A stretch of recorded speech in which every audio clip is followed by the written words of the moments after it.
The Secret in the Tomb by Robert Bloch. The wind howled strangely over a midnight tomb. The moon hung like a golden bat over ancient graves, glaring through the wan mist with its baleful nyctalopic eye. Terrors, not of the flesh, might lurk among cedar-shrouded sepulchres, or creep unseen amid shadowed cenotaphs, for this was unhallowed ground. But tombs hold strange secrets, and there are mysteries blacker than the night and more leprous than the moon. It was in search of such a secret that I came, alone and unseen, to my ancestral vault at midnight. My people had been sorcerers and wizards in the olden days, so lay apart from the resting place of other men, here in this mouldering mausoleum, in a forgotten spot, surrounded only by the graves of those who had been their servants. But not all the servants lay here, for there are those who do not die. On through the mist I pressed to where the crumbling sepulchre loomed among the brooding trees. The wind rose to torrential violence as I trod the obscure pathway to the vaulted entrance, extinguishing my lantern with malefic fury. Only the moon remained to light my way in a luminance unholy.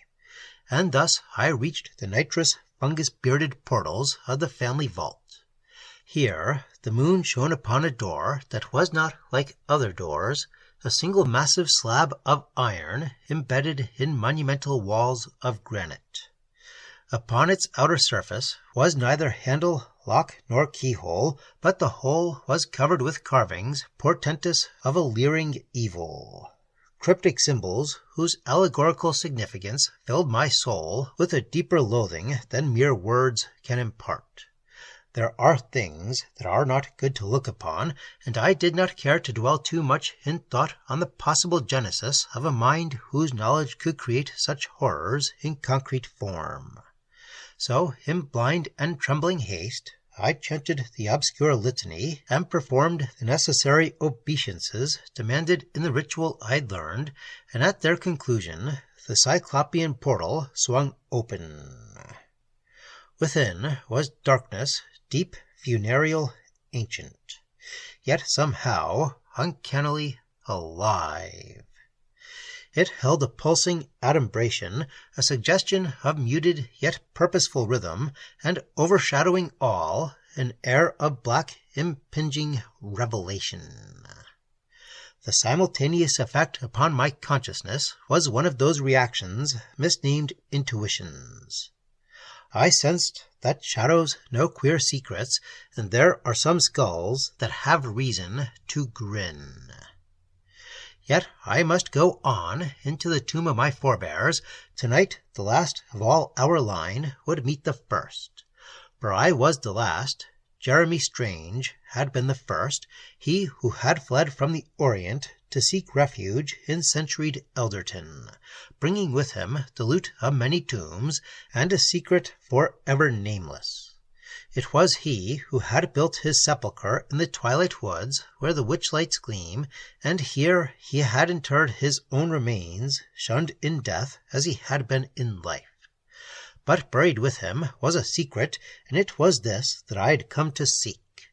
Nor was I the first in so seeking, for my father and his father before me, indeed the eldest of each generation back to the days of Jeremy Strange himself, had likewise sought that which was so maddeningly described in the wizard's diary, the secret of eternal life after death.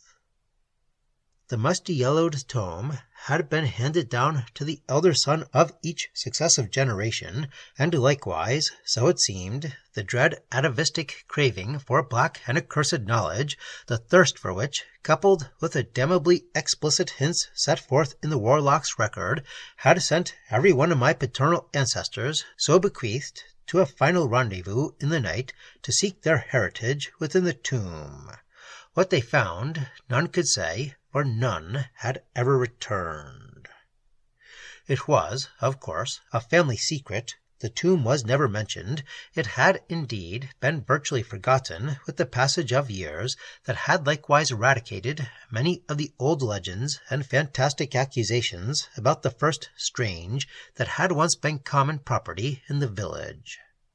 The family, too, had been mercifully spared all knowledge of the curse-ridden end to which so many of its men had come.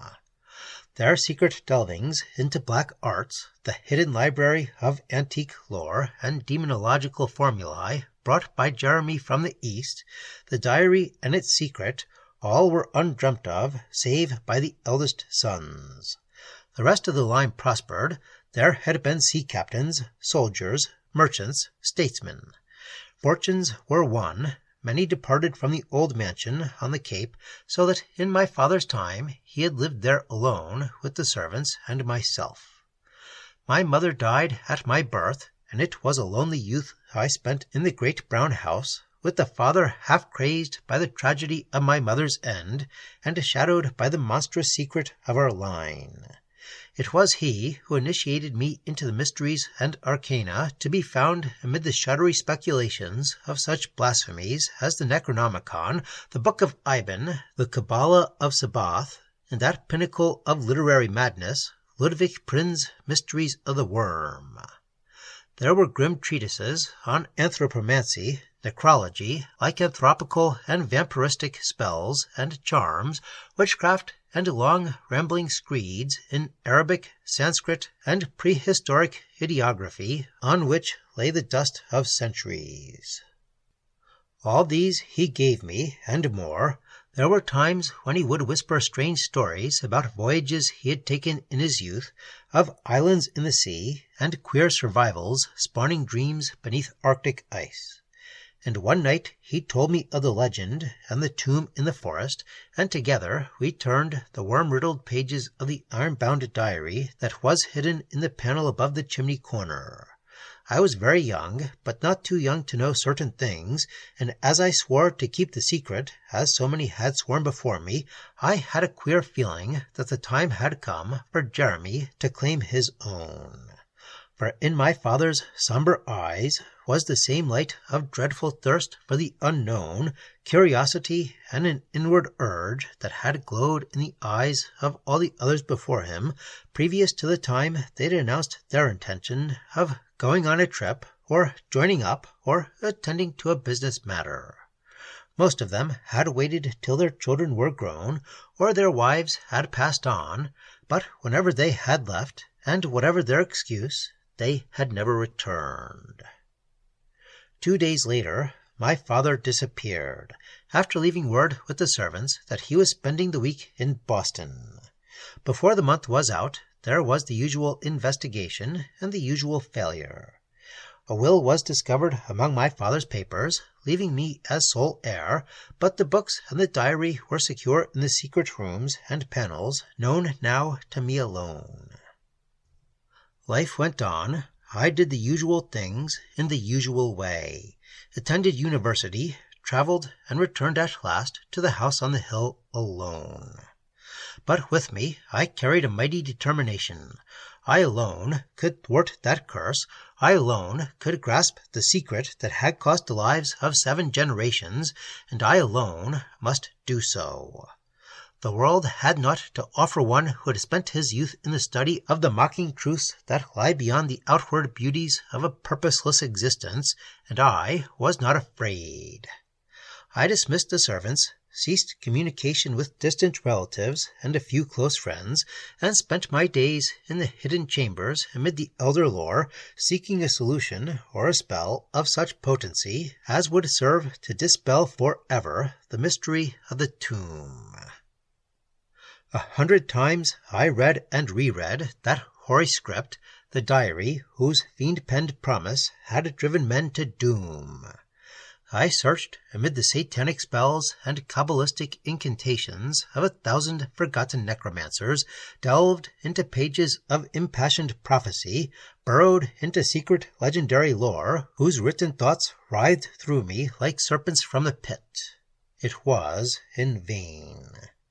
All I could learn was the ceremony by which access could be obtained to the tomb in the wood. 3 months of study had worn me to a wraith, and filled my brain with the diabolic shadows of charnel-spawned knowledge, but that was all. And then, as if in mockery of madness, there'd come the call this very night. I'd been seated in the study, pondering upon a maggot-eaten volume of Heiriarchus Occultus, when, without warning, I felt a tremendous urge keening through my weary brain. It beckoned and allured with unutterable promise, like the mating cry of the Lamia of old, yet at the same time it held an inexorable power whose potency could not be defied or denied. The inevitable was at hand. I'd been summoned to the tomb. I must follow the beguiling voice of inner consciousness that was the invitation and the promise that sounded my soul like the ultra-rhythmic piping of transcosmic music. So I'd come, alone and weaponless, to the lonely woods, and to that wherein I would meet my destiny. The moon rose redly over the manor as I left, but I did not look back. I saw its reflection in the waters of the brook that crept between the trees, and in its light the water was as blood. Then the fog rose silently from the swamp, and a yellow ghostlight rode the sky, beckoning me on from behind the black and bloated trees, whose branches, swept by a dismal wind, pointed silently toward the distant tomb. Roots and creepers impeded my feet, vines and brambles restrained my body, but in my ears thundered a chorus of urgency that cannot be described, and which could not be delayed by nature or by man. Now, as I hesitated upon the doorstep, a million idiot voices gibbered an invitation to enter that mortal mind could not withstand. Through my brain resounded the horror of my heritage, the insatiable craving to know the forbidden, to mingle and become one with it. A paean of hell-born music crescendoed in my ears, and earth was blotted out in a mad urge that engulfed all being. I paused no longer upon the threshold. I went in, where the smell of death filled the darkness that was like the sun over Yuggoth. The door closed, and then came... what? I do not know. I only realized that suddenly I could see and feel and hear, despite darkness and dankness and silence. I was in the tomb. Its monumental walls and lofty ceiling were black and bare, likened by the passage of centuries. In the center of the mausoleum stood a single slab of black marble. Upon it rested a gilded coffin, set with strange symbols, and covered by the dust of ages. I knew instinctively what it must contain, and the knowledge did not serve to put me at my ease. I glanced at the floor, then wished I hadn't. Upon the debris-strewn base beneath the slab lay a ghastly, disarticulated group of mortuary remains, half-fleshed cadavers and desiccated skeletons. When I thought of my father and the others, I was possessed of a sickening dismay. They, too, had sought, and they had failed. And now I had come, alone, to find that which had brought them to an end unholy and unknown, the secret in the tomb. Mad eagerness filled my soul. I, too, would know. I must. As in a dream, I swayed to the gilded coffin. A moment I tottered above it, then, with the strength born of delirium, I tore away the paneling and lifted the gilded lid, and then I knew it was no dream, for dreams cannot approach the ultimate horror that was the creature lying within the coffin, that creature with eyes like a midnight demon's, and a face of loathsome delirium that was like the death mask of a devil. It was smiling, too, as it lay there, and my soul shrieked in the tortured realization that it was alive.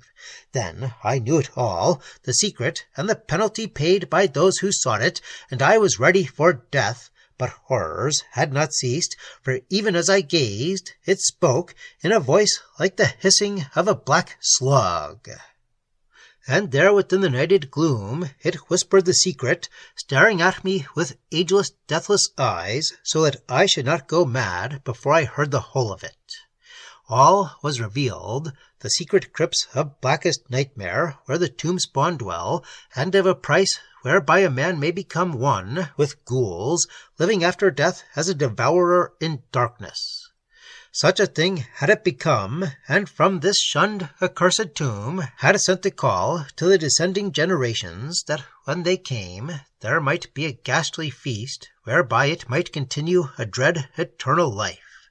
I, it breathed, would be the next to die, and in my heart I knew that it was so. I could not avert my eyes from its accursed gaze, nor free my soul from its hypnotic bondage. The thing on the bier cackled with unholy laughter. My blood froze, for I saw two long, lean arms, like the rotted limbs of a corpse, steal slowly toward my fear-constricted throat. The monster sat up, and even in the clutches of my horror, I realized that there was a dim and awful resemblance between the creature in the coffin and a certain ancient portrait back in the hall.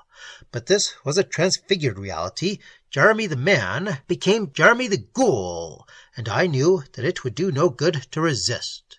Two claws, cold as flames of icy hell, fastened around my throat, two eyes bored like maggots through my frenzied being, a laughter born of madness alone cachinnated in my ears like the thunder of doom. The bony fingers tore at my eyes and nostrils, held me helpless, while yellow fangs champed nearer and nearer to my throat. The world spun, wrapped in a mist of fiery death. Suddenly the spell broke. I wrenched my eyes away from that slavering evil face, and instantly, like a cataclysmic flash of light, came realization. This creature's power was purely mental. By that alone were my ill-fated kinsmen drawn here, and by that alone were they overcome. But once one were free from the strength of the monster's awful eyes, good God, was I going to be the victim of a crumbled mummy? My right arm swung up, striking the horror between the eyes. There was a sickening crunch, then dead flesh yielded before my hand as I seized the now faceless lich in my arms and cast it into fragments upon the bone-covered floor. Streaming with perspiration and mumbling in hysteria and terrible revulsion, I saw the moldy fragments move even in a second death. A severed hand crawled across the flagging upon musty, shredded fingers. A leg began to roll with the animation of grotesque, unholy life. With a shriek, I cast a lighted match upon that loathsome corpse, and I was still shrieking as I clawed open the portals and rushed out of the tomb and into the world of sanity, leaving behind me a smoldering fire from whose charred heat a terrible voice still faintly moaned its tortured requiem to that which had once been Jeremy Strange. The tomb is raised now, and with it the forest graves and all the hidden chambers and manuscripts that served as a reminder of ghoul-ridden memories that can never be forgot. For earth hides a madness, and dreams a hideous reality, and monstrous things abide in the shadows of death, lurking and waiting to seize the souls of those who meddle with forbidden things.